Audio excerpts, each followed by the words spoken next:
But the question is, how do you grow wiki use? So it's a tool that we've all heard about. You keep hearing things like Web 2.0 and Enterprise 2.0, and they're popular terms, and there's no question that there's some value in them, but how do you get that value, and how do you make it something that's not just a cute little side thing that you've heard about and some people play with, and you have maybe these pockets of innovation, to something that is a serious part of what you do and something that's really valuable. And the first thing is, I think it's important to understand with a wiki to start with as little structure as possible. And it's a paradigm shift from the era of so-called knowledge management and content management tools to the era of the wiki, because those tools were largely designed around strict processes and workflows and being used for a particular use. And from the side of selling that and getting it into people's hands, having a defined use for something makes sense. You buy this, and it does this. The difference with a wiki is it doesn't just do one thing. There's several people now have said at different times that there's no typical use for a wiki, and it's a great description for it because there is no typical use. And as a result, there is no typical use because it's not a highly structured tool. It's something that you can start with and look at. You can use for a certain defined thing, and often having a defined first use for it, a certain project or a certain task, some kind of common goal where you need collaboration to do well, is a good way to start. But the fact that it's not a heavily structured tool means that once people get to know it and get to use it, they can start thinking, well, hey, I might be able to use this over here for something else. And because it's an unstructured tool, they actually can do that. So it encourages that kind of thinking, whereas tools that are much more structured and workflowed don't allow that because they often, you have to spend a lot of time training people on how to use them, and they have only that specific use, and so it creates sort of this narrow thought pattern. So I saw this data recently. The Economist, the remote should be, there we go.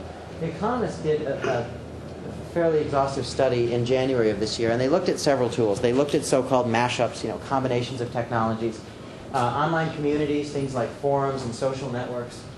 They looked at RSS feeds, and they looked at blogs and wikis. And of all of those, and it's maybe a little bit difficult for you to see, the red is plan to use. That's the number of people that responded to this survey that said they plan to use one of these technologies. The gray bar is the number of people, or the percentage of respondents who are actually using it. I've always been skeptical of when people respond that they plan to use something, because a certain percentage of them will, but you never know. What's interesting is if you look at blogs and wikis right here, 32% say they plan to use it, 33% are already using it. I know there's a slight margin of error there, but the takeaway is more of every one of these tools, there's the least disparity between planning to use and already using. In other words, there's some of the most adoption of those tools and highest use of them relative to planning to use them. And that says something about the fact that people have sort of gauged onto the idea that these are serious tools and there's something to be done with them, and that they're seeing concrete examples of the things you can do with them. A couple of examples. There's an article in the Wall Street Journal on Monday about the use of wikis in some different organizations. And one that I thought was really interesting is they talked to Harvey Keppel, who's the CIO of Citigroup. And he said, internally, we've started using wikis in large projects where there's a lot of terminology or processes, and they're using it for things like tracking those processes and defining the procedures and policies around those processes. The second thing he said that I think is really interesting is he said that financial services is sort of perceived to have a risk-averse nature. I shortened the quote a little bit, but what's interesting about this is some of the financial services firms I've talked to as an industry, there's a stereotype that they're very conservative, and they're firms that don't look at these tools and use them a lot. And the reality is, from the people I've talked to, that's not the case. The case is they're highly regulated. And so there's a lot of extra work they have to do sometimes relative to other industries to meet those regulations. And that actually makes them more motivated to find tools that make this kind of work easier. And so it's kind of interesting, but at the same time, that he made this statement saying that there's the sense of it having a risk-averse nature. And if that's the case, and something that stereotypically has this risk-averse nature, or is perceived to have it, is using these tools, it's yet another sign of the importance of them, and another sign of the applicability. So, how do you actually use them? Well, I really like this quote with respect to wikis. It's an old one from the Beatles, and it says, "The love you get is equal to the love you give." So the first line I put up there, the first quote was about structure, and it's an unstructured tool, and so it's got a lot of uses, and you need to start with as little structure as possible and let it build organically. And that's a really important point. It's a tool that allows you to start, as I said, with some one thing and sort of pilot it out and see how it goes, but the flexibility lets people keep thinking about what to do. One idea that I really like for starting to use a wiki in your organization is for meetings. And it's actually a great use because if you think about most groups, most projects, departments, groups, you probably have regular staff meetings or you have regular department meetings. And what often happens? Somebody emails out the agenda. What else happens? Often something on the agenda needs to be changed. So you email that person and say, hey, can you change this on the agenda? For the person that sent that message out, they've now got to go and change that. It's yet another thing they have to do. It's another email in their inbox. It's another thing that takes up their time. What if instead of emailing it, what if you put that agenda on a wiki? And you sent out an email with the URL to the wiki page and you said, here's the agenda for this week's meeting. By the way, if you have changes or additions to the agenda, go ahead and edit the wiki page. Now you as the sender of that email and that agenda don't have the headache of extra emails coming in your box if somebody has to make a change. And when people walk in to have that meeting, the agenda is going to be in better shape because people could have adjusted, taken a topic out if it's not ready to be talked about, added some background reading on another agenda item, and so forth. And then minutes. When you're in the meeting, put your minutes on the wiki. Maybe instead of having somebody sit and just take minutes by hand and then type them in later or whatnot, have people put minutes in the meeting. And then in that case, you don't even need to have one person who's a designated minutes taker. Everybody can be in there putting things in. So you'll probably get a clearer picture because instead of somebody trying to keep up with everything that's going on in the meeting and summarize it and get it in the minutes, everybody can be doing a little bit of that. And then what can happen is out of the minutes and the agenda items and the minutes around those agenda items and the decisions that are made, you can start managing projects on the wiki. And it sort of becomes a natural flow because that agenda item that you brought up as a topic you need to talk about, this is some new thing we're going to do, you talk about it in the meeting, you decide, okay, this is a new thing we're going to do, task or project or whatnot, you can make a subpage off of your agenda page, and now you've got the page, the beginnings of managing that project or task or what have you. Another example from that New York Times article was Pixar. And Pixar is an interesting company because if you know anything about them, they're kind of a one-project company. They make one feature film at a time. And when you think about that, that's a lot of work goes into whatever major feature they're doing, and it's got to be a success, right? And they say we don't have a production meeting without the wiki. And there's a couple of other things in that New York Times, in that Wall Street Journal article. Another one was they talked about an upcoming movie called WALL-E, and this is a little picture of WALL-E the robot from that movie. And in there, they're using wiki technology to help coordinate all their animation tools for this film. It's coming out next year. I bet you if they weren't using the wiki, it would take a lot longer to get that film out, right? So those are a couple of interesting uses along the lines of project management. Another area is community. Wikis can be really great tools for community, and that can happen both inside and outside your organization. So if you think about the idea of meetings, that's a way to work internally in a small group, and that can be replicated in lots of places in the organization. In the larger community, a couple of good examples. Large companies like SAP, IBM, and even Sony Ericsson have used wikis to create developer communities. And what's neat about these things is SAP, a couple of times I've seen them speak, and they give these great examples of how prior to having a wiki for their developer and support network, a lot of the kinds of questions that people brought back to them sometimes would get posted on a forum or sometimes would get posted as a support ticket and would take a longer time to get resolved. And now, because of what they've done with their developer network and having a wiki on there and having built a thriving community, because people can come and contribute to that wiki, it takes people on average about 30 minutes to get an answer to most questions. That's a real solid improvement for an organization like that, and a huge organization that has a huge volume of communication. And it also takes the load off of the people that support their work, their products, because probably a lot of the questions they were getting before they had that community were bogging down their support people's time and were probably simple answers that they were repeating a lot. You put those on a wiki and you let customers talk to fellow customers or fellow workers on fellow collaborators on a project talk to other collaborators, and now you've freed up the people to deal with the really vexing questions that don't just have a quick answer and need some more serious investigation. The other thing I really like is if you look at the Sony Ericsson site, the first thing they have on their homepage is these house rules. And that's an important thing about creating a community. One of the big misconceptions people have about wikis in organizations comes from the fact that Wikipedia is the most well-known wiki. It's the wiki that for most people, I say sometimes to people, do you know what a wiki is? No. Well, have you heard of Wikipedia? Oh yeah, Wikipedia. That's a good thing because it's good for people to understand that that's an example of a wiki, but it's a bad thing when people think that if you use a wiki in your organization, it's going to be prone to vandalism. It's going to be sort of open to everybody and anybody can see it. It's got anonymous editing, so somebody can come in and make changes. people might look at that and say, well, wait a minute, my organization has sensitive data, or we're working on projects that everybody can't know about, so we can't have those things.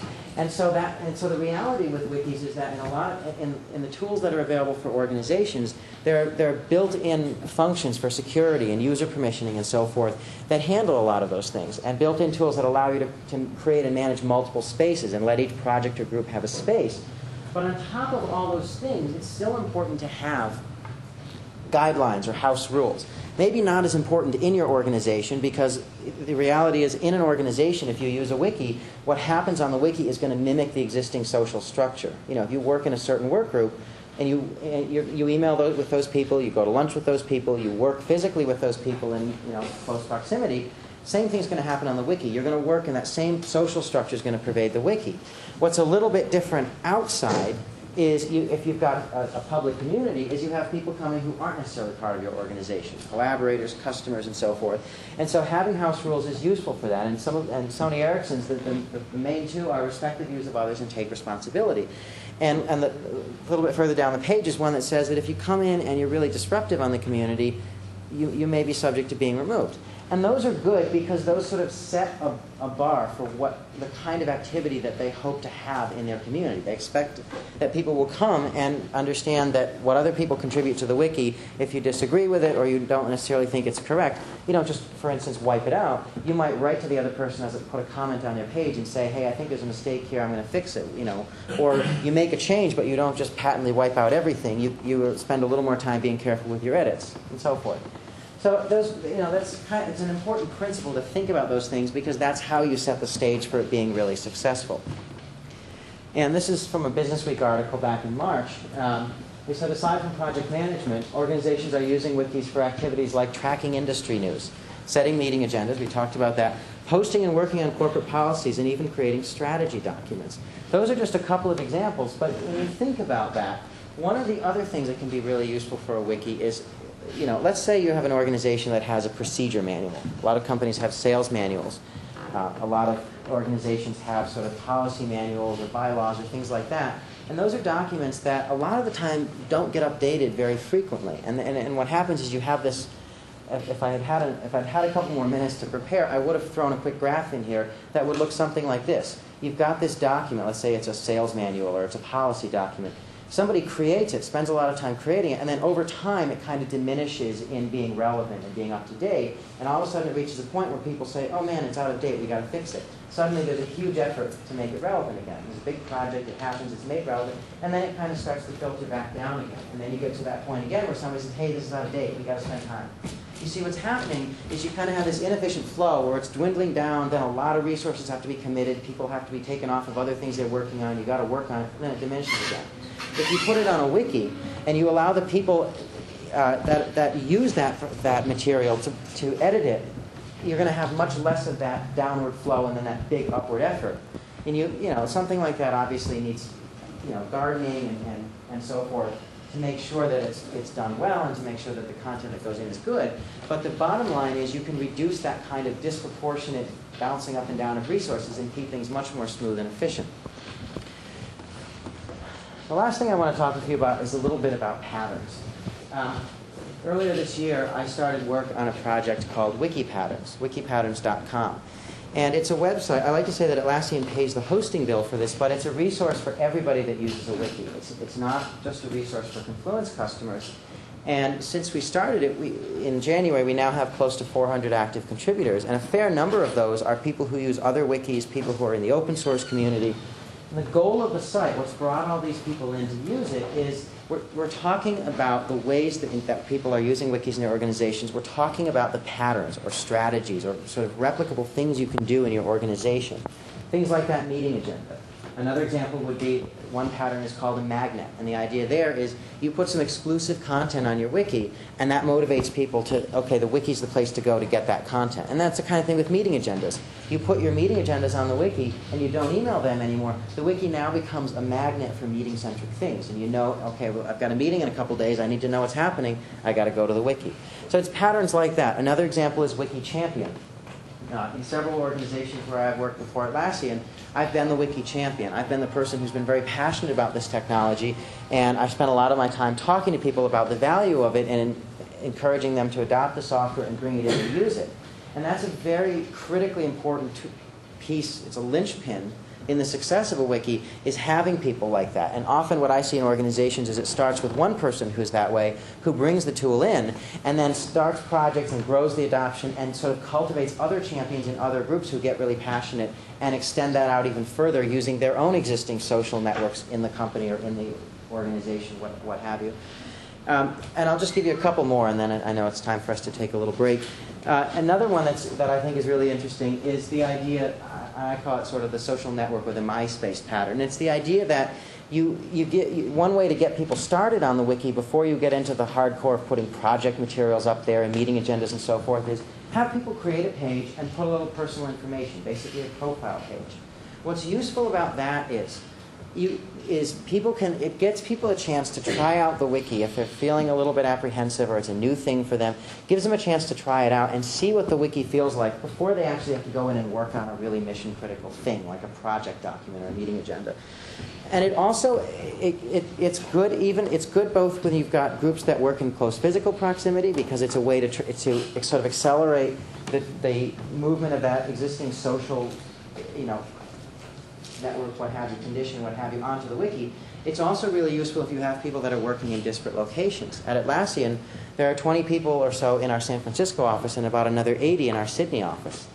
I've not been to the Sydney office yet, although I'm going there on Sunday, but I know a lot of those people. And I know a lot of those people because of their information on the wiki, because I've gotten to know them through their profiles on the wiki, and then I've gone in and I've collaborated with them on different parts of our internal intranet.